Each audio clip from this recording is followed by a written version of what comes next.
Hello, welcome to Mark Collections. Kumusta po kayo? Sana po ay nasa mabuti kayong kalagayan. Ayan, ngayon po ang share ko po ay isang Philippine token. Ayan. At masasabi ko po ang token na ito ay isa sa medyo hard to find na sa panahon ngayon. Ayan.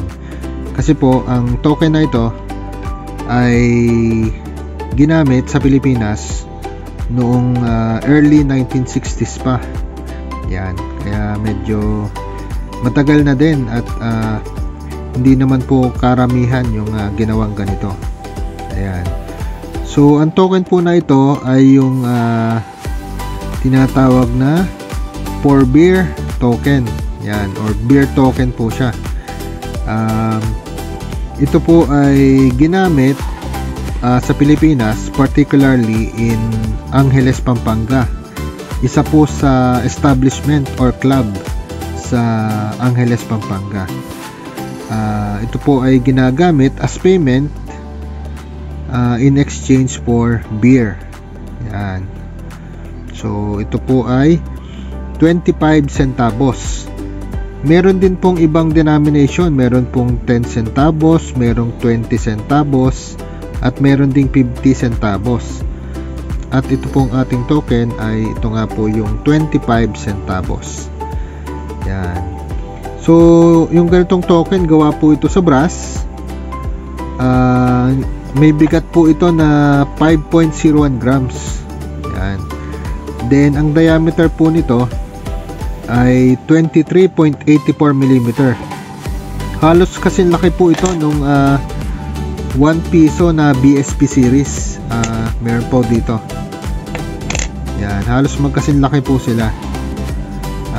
Maliit lang ng konti. Kasi ito pong 1 piso na BSP, ang diameter po nito ay 24 mm. Ito naman pong for beer token na 25 centavos ay 23.84. So konti lang po yung difference nila. So ayan. Tapos ang ano po nito, yung edge ay plain lamang po at meron siyang thickness na 1.58 mm. Yan. Okay. So ang design po nito, magkapareho lang po, magkabila. So yan, may sa gitna po ay yung 25 centavos, tapos may dalawang letter R, tapos sa gilid po nakasulat po yung for beer, beer, tatlong beer na word. Yan. Tapos ganun din po sa kabila, sa kabilang side. Yan. Ganyan din po. For beer, then 25 centavos at may dalawang R. Ayan.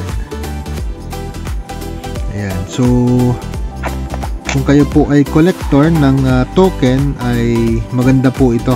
Highly collectible po ito. At ito po ay nasa catalog din ng Philippine tokens. Yan. Kaya maganda din pong isama sa inyong collection. At medyo hard to find na nga po ito. Hindi po ito madaling mahanap. Yan. At para sa price po nito, nakita ko sa eBay, binebenta ito ng $10 to $20. So mga ganun po ang estimated price niya. Yan, ganun. So yan po ulit ang for beer token na 25 centavos Philippine token po. Okay, so yan lamang po para sa video ito. Salamat po ulit sa inyong panonood. Sana po ay pa-like at pa-subscribe naman po kung hindi pa po kayo nakapag-subscribe. At pa-click na din po ng notification bell para po updated kayo pag mayroon po ulit tayong bagong upload na video. So muli po ay maraming salamat. Ingat po kayo palagi. God bless you po. Bye bye po.